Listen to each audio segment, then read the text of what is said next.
क्या माल है यार। আমার নাম চুস্তা মন্ডল, অর্ধেক ভাগ না দিলে লাগিয়ে দিব গন্ডগোল। তারা দেখাচ্ছি মজা। এই ভিডিওটা বানানো হয়েছে শুধু মজার আর বিনোদনের জন্য। কাউকে আঘাত বা কষ্ট দেওয়া আমাদের একদম উদ্দেশ্য নয়। সবকিছুই কল্পনা, সব চরিত্রই কাল্পনিক। দাঁড়া দেখাচ্ছি মজা। যাই হোক, ঘরটা এসেছে, ঘরটার ব্যবস্থা করে দিন।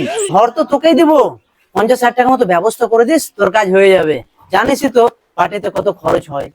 কি 50,000 টাকা লাগবে? অত টাকা তো আমার কাছে এখন নেই। আরে ঠিক আছে, আপাতত এখন 20,000 টাকা দে, ঘর টাকা যখন ঢুকবে তখন বাদ বাকি দিয়ে দিবি। তোকে আর কি বলবো রে, তুই তো আমাদের নিজেদেরই লোক। ঠিক আছে, 20,000 টাকা দিয়ে দিচ্ছি তাহলে এখন। ঠিক আছে ফাটারেস্ট, থাকতে হলে চলি এখন। চল শম্ভু, পরের বাড়িতে যাওয়া যাক।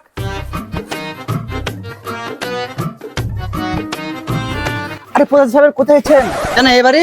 একেবারে জান না, এই যে তো আমাদের পার্টি করে না, টুক করে নামটা কেটে দিতে হবে। আমার বাড়ি করে না? না।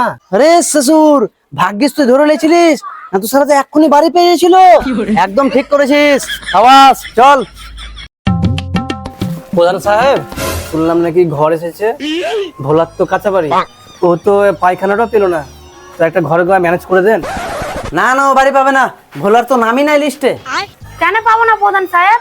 সরকার থেকে তো বাড়ি পাওয়ার আশায় আমি বাড়ি করিনি এখনো। না না, তুই বাড়ি পাবি না, তোর বাড়ির উপরে অ্যালবেস্টার লাগানো আছে। অ্যালবেস্টার লাগানো যাতে কি হয়েছে প্রধান সাহেব? ওর বাড়ি তো কাঁচা। না না, ওই বাড়ি কাঁচা হলে কি হবে, ওর তো উপর পাকা। উপরে পাকা মানে? এটা আবার কেমন কথা? ওরকমই কথা। আপনার বাড়ি দোতলা, আপনার পায়খানা টাইলস লাগানো আছে, তো আপনি পাবেন, তো ভোলা পাবে না কেন? तो धोती खोल रहा না না, ও পাবে না, ওর বাড়িতে অ্যালবেস্টার লাগানো আছে। এই চল চল চল চল। দেখছিস রে ভোলা, গরিব মানুষকে কি করে ভুলিয়ে নিচ্ছে। চল শম্ভু, সেক্রেটারি আর বান্টুকে দেখি, ওরা মনে হয় পায়খানার টাকা সব মেরে খেলেছে, বুঝতে পারলি?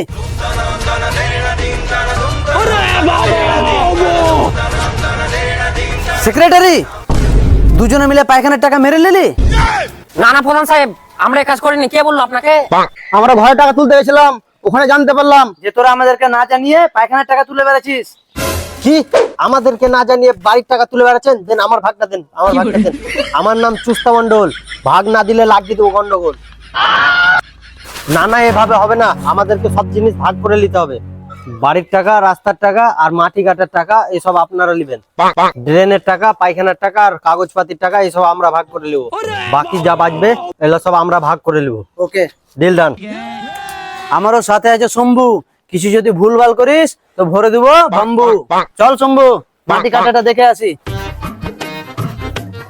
প্রধান সাহেব, আমি কিছুদিন থাকছি না, আমার ভাইকে বুঝিয়ে দেবো, ওকে কিছুদিন কাজগুলো বুঝে নেবেন। ঠিক আছে, অসুবিধা নাই, তোর ভাইকে তাহলে পাঠিয়ে দিস। হ্যাঁ ঠিক আছে। আচ্ছা প্রধান সাহেব, আমি চলে এসেছি। আরে উপপ্রধানের ভাই, চলো চলো, তোমার জন্য বসছিলাম, চলো মাটি কাটাটা দেখে আসি। চলো। শ্বশুর গানাতি, বিকেল হতে হলো আর মাটি খোঁড়া হচ্ছে না? কতক্ষণে খোঁড়া হবে? আর খুঁড়াই তো হচ্ছে না, এতটুকু করে গর্ত করলে হবে? আরো খুঁড়তে হবে, খুঁড়ো খুঁড়ো।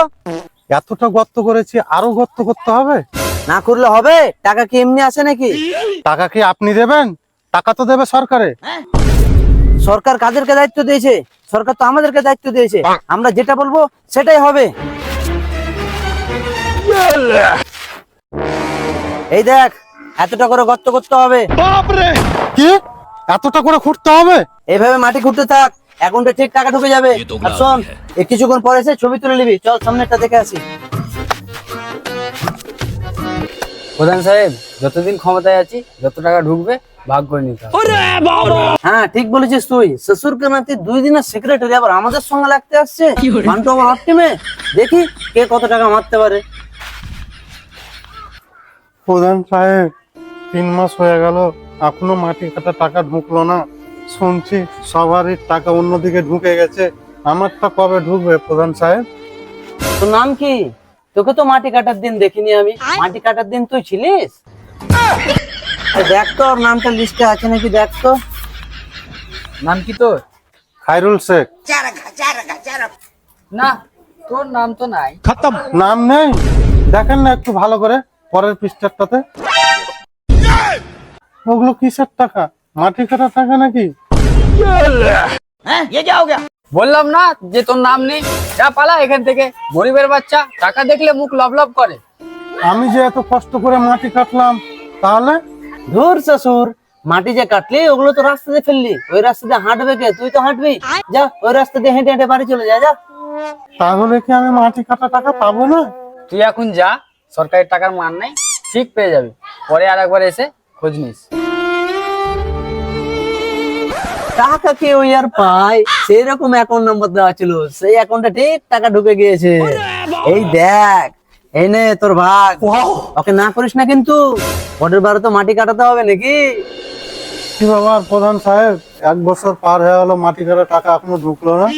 ধুর শ্বশুর, মাটি কাটার টাকা নিয়ে পড়ে আছে, গরমে থাকা যাচ্ছে না। তোর অ্যাকাউন্টে টাকা ঢুকেনি, নিশ্চয়ই তুই অ্যাকাউন্ট নাম্বার ভুল দিয়েছিলিস তাহলে। না, আমি তো অ্যাকাউন্ট নাম্বার ঠিক দিয়েছিলাম। শালা গান্ডু বুঝতেও পারে না যে 1 বছর হয়ে গেছে, টাকার গল্প হয়ে গেছে। তুই এক কাজ কর, এবার তো আর হলো না রে, পরের বার যখন মাটি কাটা হবে তখন আমি নিজে তোর ফর্ম ফিল আপ করে দেবো, অ্যাকাউন্ট নাম্বার ঠিক করে বসাবো, কনফার্ম টাকা পাবি, বুঝতে পারলি? যা এবার তাহলে তুই। তাহলে এবারও মাটি কাটার টাকা পেলাম না?